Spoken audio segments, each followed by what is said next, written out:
era que la acción fuera ejercida por un procurador real mediante una denuncia secreta que era promovida ex oficio por el propio magistrado inquiriente.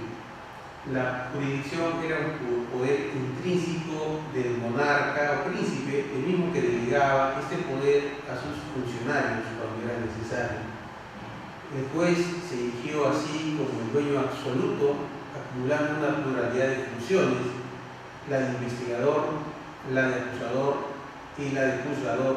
Por su parte, el acusado fue considerado y tratado como objeto del proceso, sin derecho a defensa, sin conocimiento del proceso, hasta que la investigación estuviera casi perfeccionada y obligado generalmente a autoincriminarse. Las medidas de preventivas como la detención y la incomunicación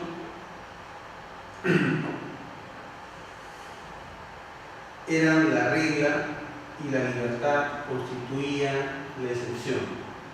El procedimiento se caracterizó por ser secreto, escrito, discontinuado, con delegación y con falta de debate.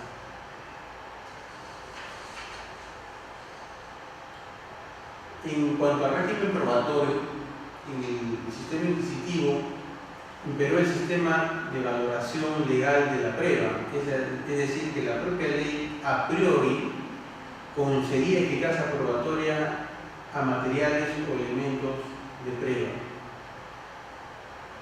La verdad material como fin del proceso sirvió de coartada para diseñar un sistema probatorio caracterizado por la permisibilidad de cualquier medio de averiguación de la verdad, atribuyendo a la confesión la condición de prueba reina.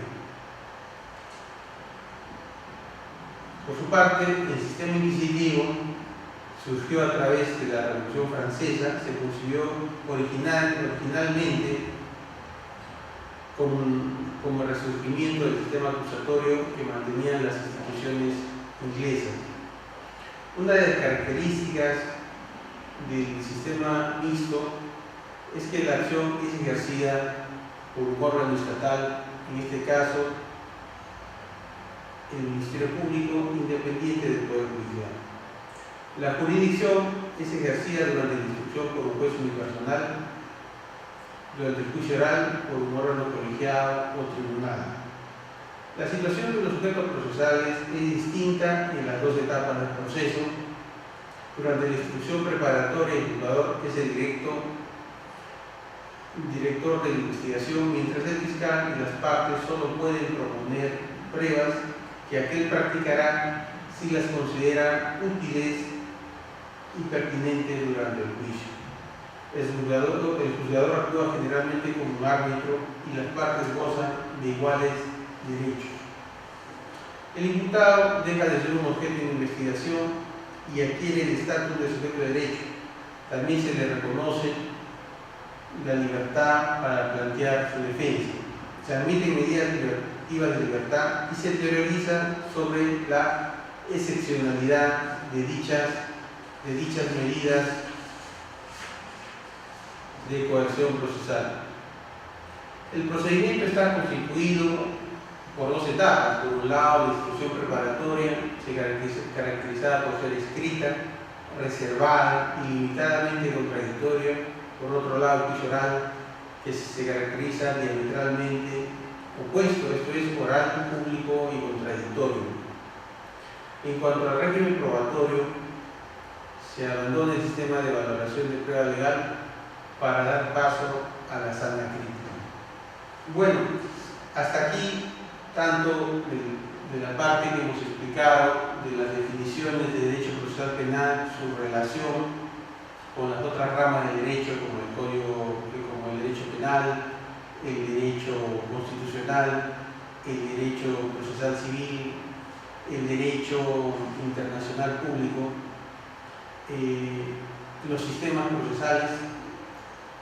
Una forma de entender el nuevo Código Procesal Penal, ustedes como participantes de una lectura minuciosa del Código y en la práctica misma como operadores en este momento, ustedes van a advertir que hay un cambio diametralmente diferente a lo que fue el modelo acusatorio vigente hasta el año 2006 en el Perú, ¿no?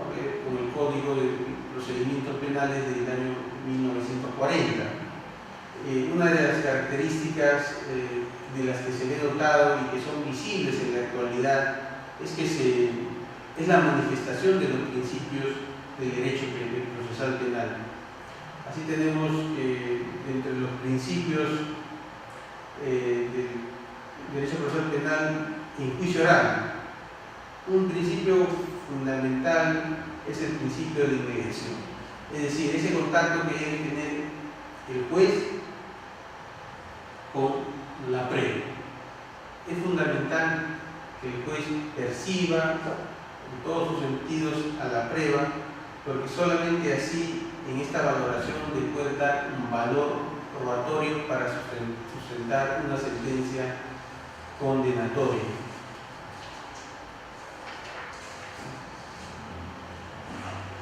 Otro de los principios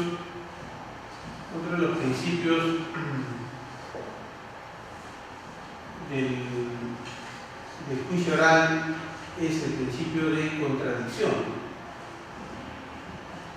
que permite que las partes puedan intervenir en igualdad de fuerzas dentro del juzgamiento y realicen libremente todo lo posible para desvirtuar o contradvertir el caso de la contraparte.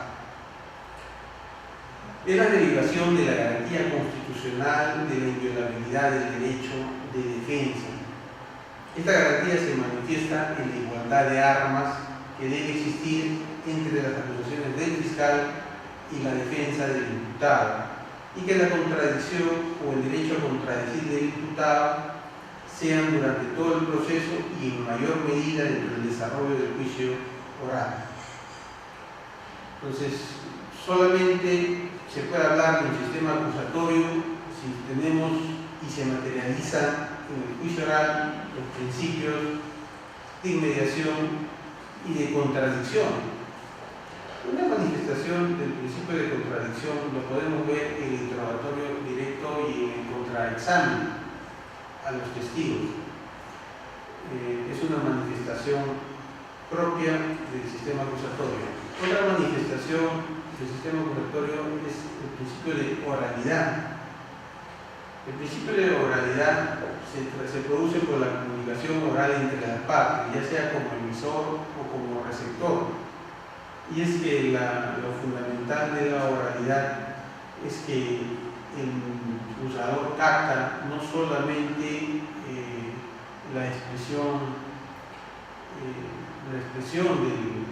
del órgano de prueba, sino sus expresiones, sus gestos, sus emociones, y que le permiten dar mayor verosimilitud a su relato, a su versión, a su aporte probatorio en un juicio. El principio de publicidad es otro de los principios del juicio oral que es fundamental porque es acorde con las normas internacionales de derechos humanos y la propia constitución política que velan por el debido proceso, y que la publicidad es una muestra de transparencia, facilitando que cualquier persona o colectiva tenga conocimiento cómo se realiza un juicio oral contra cualquier persona acusada por un delito y controle la posible arbitrariedad de los jueces. La regulación normativa de este principio lo encontramos en el artículo 10 del Pacto Internacional de Derechos Civiles y Políticos y en la Convención Americana de Derechos Humanos en el artículo 8, inciso 5, y la Constitución y el artículo 356, inciso 1 del Código Procesal Penal. En síntesis, la publicidad nos da la garantía que los ciudadanos tengan un control sobre la justicia y que las sentencias sean el reflejo de una deliberación de las pruebas surgidas dentro del juicio oral. Por tanto, esta transparencia que nos da la publicidad permite un control jurisdiccional de decisión del poder acusatorio fiscal, de requerimiento o persecutor del delito.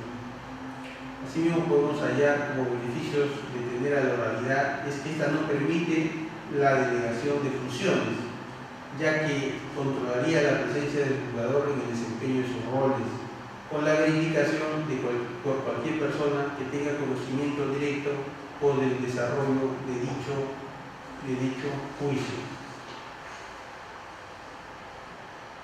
Así como existen en el modelo del sistema acusatorio principios, de igual forma existen principios que orientan la actividad probatoria en el modelo acusatorio. Así tenemos el principio de legalidad, el principio de legitimidad, el principio de libertad de prueba, el principio de pertinencia de prueba, el principio de contundencia y el principio de utilidad, ¿no? Dentro de los principios, el principio de legalidad supone que la obtención, recepción, valoración de la prueba debe realizarse en virtud de lo establecido en el ordenamiento jurídico, lo cual implica adoptar el sistema de evaluación de prueba legal o tasada.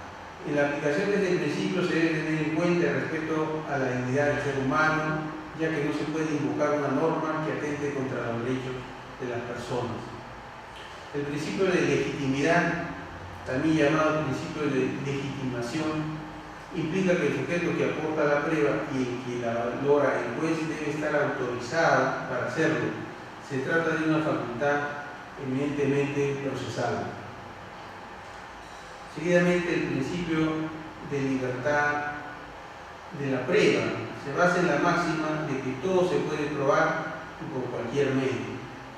Es decir, el texto normativo solo nos establece medios probatorios de manera ejemplificativa, no taxativa, ya que todos son admisibles para lograr la convicción judicial. Como todo principio, encuentra sus excepciones en los derechos fundamentales, así, ¿no?, la interceptación telefónica, salvo autorización judicial. El principio de pertinencia de prueba implica la relación lógica entre el medio de prueba y el hecho que se ha de probar.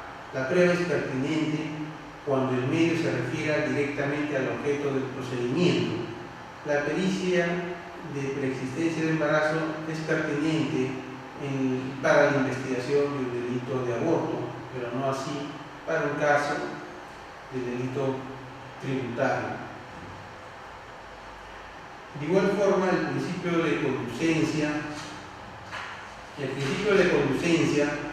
se manifiesta cuando los medios de prueba son conducentes, tienen potencialidad para crear certeza judicial. Este principio está relacionado con el principio de utilidad. Y por principio de utilidad, está vinculada a la relevancia que tiene para resolver un caso particular y concreto. Su eficiencia se muestra luego de la valoración de la prueba. No es útil la superabundancia de pruebas. Por ejemplo, para un caso no se pueden ofrecer muchos testigos que declaren sobre los mismos hechos. Otro tema a continuación del derecho procesal penal son los conceptos de jurisdicción y competencia penal. Los conceptos de jurisdicción, etimológicamente jurisdicción supone decir derecho, jurisdicción.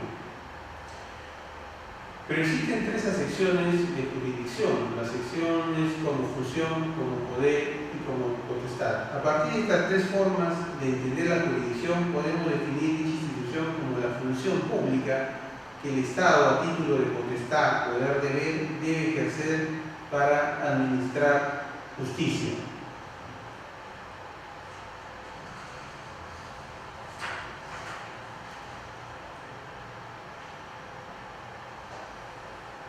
Al ser la jurisdicción una actividad pública, tenemos que esta como expresión de la soberanía del Estado es la misma en todos los campos del derecho.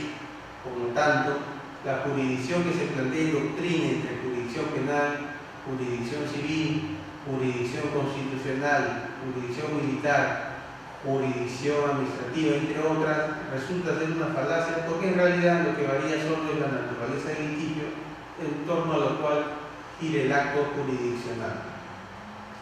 La competencia penal, la jurisdicción es una función pública, por lo que el Estado, a través de sus diferentes órganos reconocidos constitucionalmente, constitucionalmente decide o da solución a los conflictos sociales.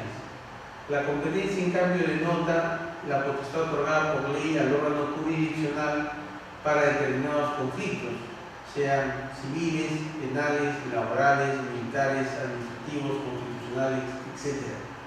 De allí que también sea entendida con sus fines prácticos como instrumento mediante el cual se procura el ordenado reparto de las causas entre jueces para conocer asuntos en materia penal. Seguidamente tenemos las partes procesales, en el numeral 8, en el material, ¿no? Las partes procesales, a diferencia del proceso civil, son partes aquellos sujetos que pretenden una tutela jurisdiccional o aquellos frente a los cuales se solicita esta tutela. En el proceso penal se hace una distinción entre parte en sentido material y parte en sentido procesal. En el Código Procesal Penal se hace referencia a sujetos procesales y el Código regula lo que se trata de imputado,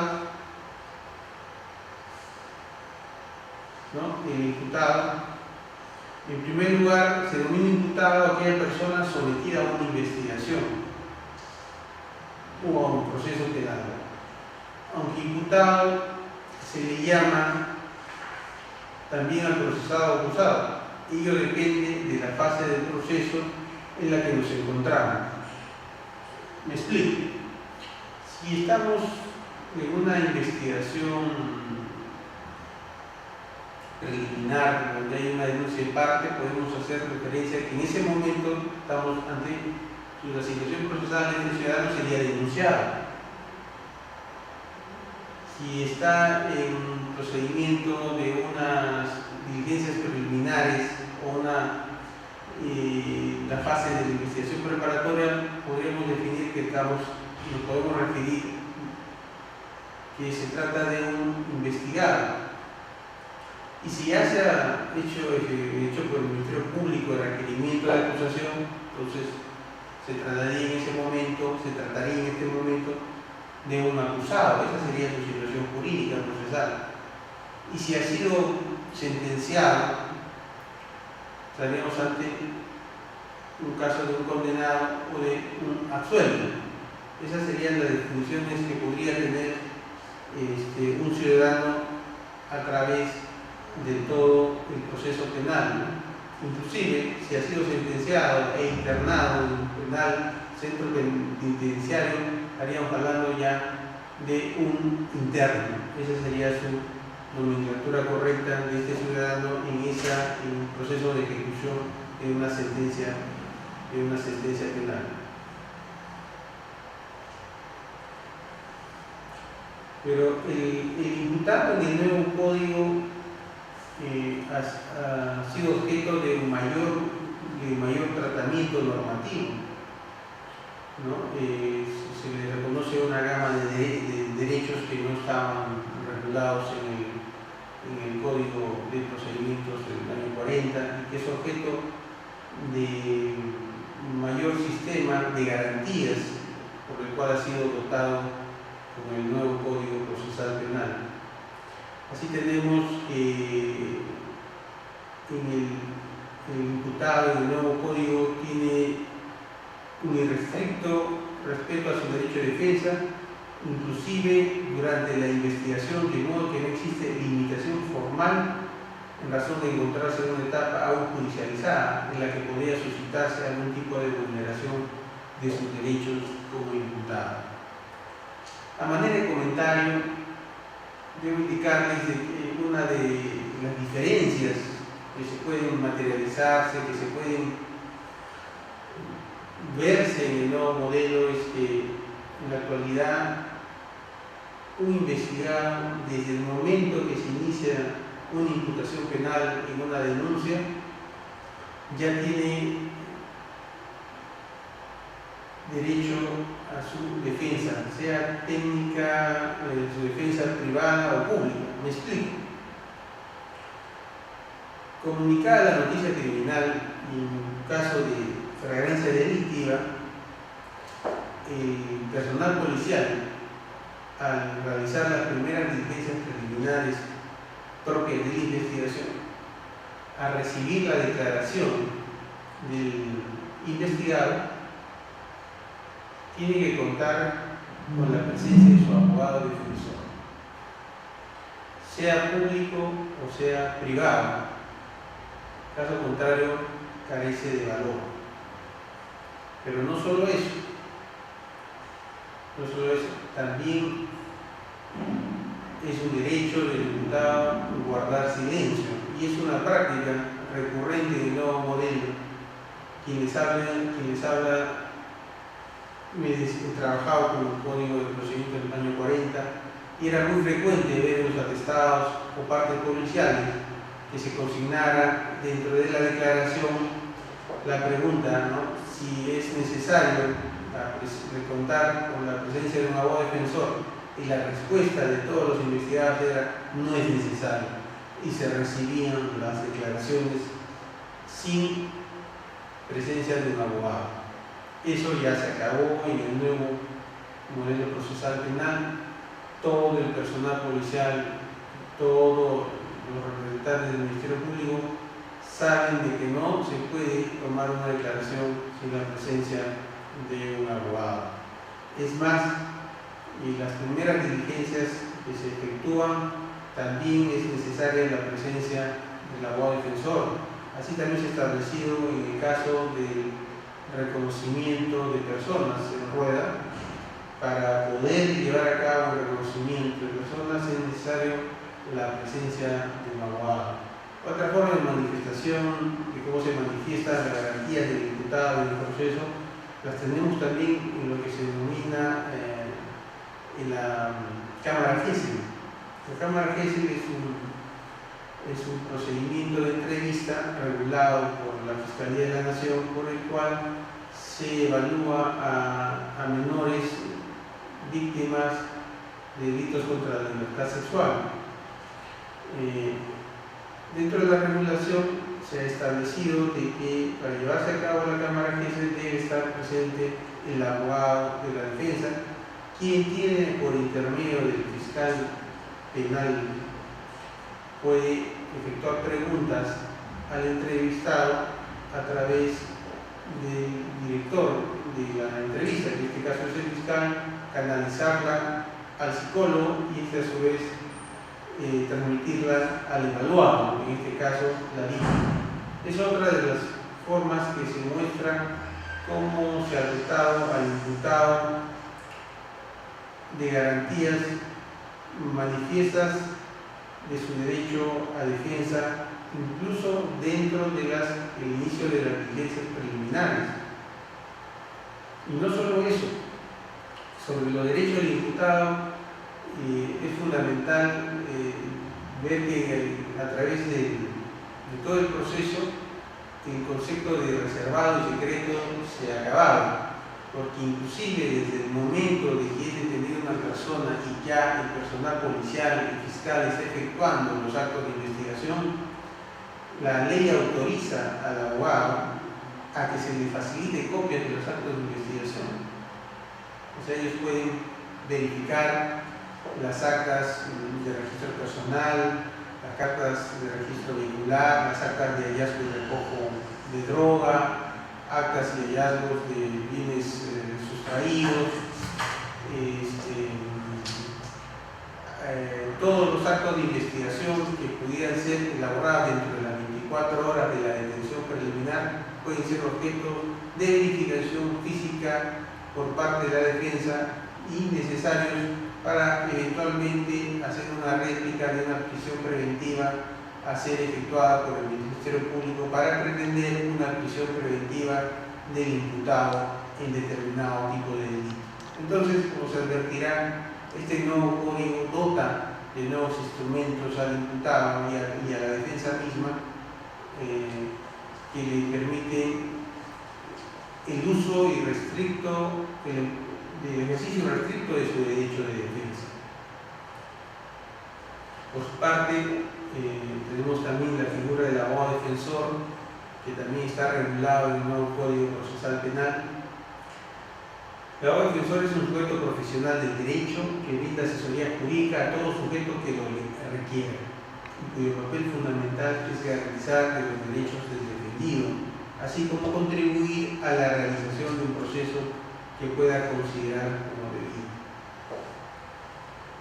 Uno de los aspectos fundamentales del nuevo Código Procesal Penal es que a partir de su vigencia, el Estado, a través del Ministerio de Justicia, ha dotado a todos los distritos judiciales de una defensoría pública técnica profesionalizada. Hasta antes de la reforma, solamente se contaba con un mínimo de abogados defensores. A manera de experiencia, les puedo indicar que en Huacho solamente teníamos 3 abogados defensores en este distrito judicial. Y a partir de la reforma, existen defensores públicos en número de 18 y que están las 24 horas de turno como asesoría pública para los imputados que no cuenten con los recursos.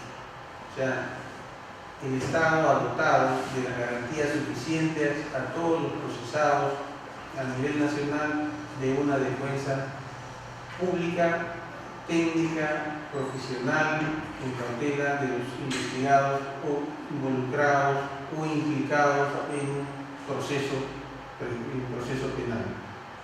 Sin perjuicio de la defensa privada, que en sus comienzos fue muy mínima porque no se capacitó, pero en el transcurso de los años de la reforma se ha visto que tanto la defensa pública como la defensa privada han comenzado a asumir sus roles con mayores niveles de competencia en defensa de sus patrocinados.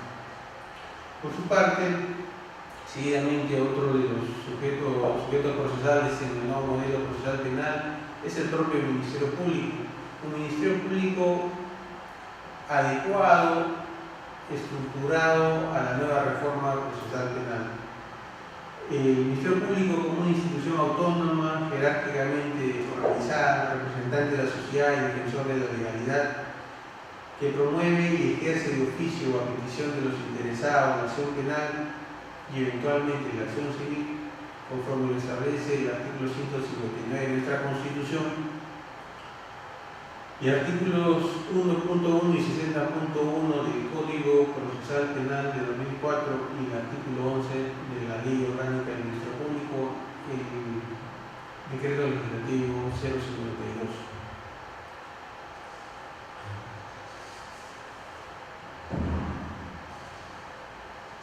El Ministerio Público, a partir de la reforma, ha sufrido de un proceso de adaptación al nuevo sistema procesal penal. Los despachos fiscales se han convertido en despachos corporativos, donde equipos de fiscales, tanto provinciales, adjuntos como asistentes fiscales administrativos, y colectivos se encargan de determinadas investigaciones. Ya se acabó el tema de los juzgados numerados, de la primera, segunda, tercera fiscalía, que era un reflejo de los despachos judiciales. La organización a partir del sistema del nuevo modelo acusatorio ha sido reestructurada, se han establecido competencias por tipo de delitos. Así tenemos a nivel nacional fiscalías corporativas, donde existen despachos de investigación que ven casos de delitos graves, ¿no?, cuyas penalidades superan los 4 años. También tienen despachos de edición temprana, donde ven delitos de bagatela, cuyas penalidades sean inferiores a los 4 años, como son los más comunes y recurrentes, como omisión a la asistencia familiar, los casos de corrupción y estabilidad, los delitos de coacción, daños simples, etcétera, que son vistos también por otros despachos de investigación, que son despachos de descarga. Así también existen despachos de liquidación y ejecución, ¿no?, donde se ha visto que los procesos penales que estén concluidos son sujetos a un control de las ejecuciones de los mismos fallos por parte de un despacho fiscal. Seguidamente, la Policía. La Policía Nacional es una institución estatal jerárquicamente organizada y creada para realizar el orden interno. El libre ejercicio de los derechos fundamentales de las personas y el normal desarrollo de sus actividades ciudadanas. Esa es la función fundamental de la Policía Nacional. Tiene por eso un reconocimiento constitucional en el artículo 166 y además todo un marco normativo específico que regula su organización y funciones tanto en su labor de prevención como en la relativa a su intervención en la investigación del delito. En lo que al proceso penal importa, la policía realiza una labor de apoyo al Ministerio Público y para ello brinda todo tipo de conocimiento y experiencia en las diferentes áreas de la investigación criminal, procurando así el esclarecimiento de los hechos y la producción y conservación de las evidencias que servirán al fiscal para decidir la promoción y ejercicio de la acción penal. Algo que está establecido y dota de mayor relevancia, importancia y le da un rol protagónico a este nuevo modelo es que el fiscal se convierte en el director de la investigación penal. Es más, el nuevo código establece que los informes policiales, ahora denominados informes policiales, el personal policial no puede efectuar ninguna calificación jurídica de los hechos en materia de investigación, como ocurría anteriormente en los atestados, que de una u otra manera era un limitante a la acción fiscal, dado que muchas veces había una calificación jurídica inadecuada en los atestados. Ahora ya iba desaparecido. La mayoría de informes policiales se circunscriben a desarrollar todas las diligencias practicadas por el personal policial y el aporte a nivel criminalístico de la investigación.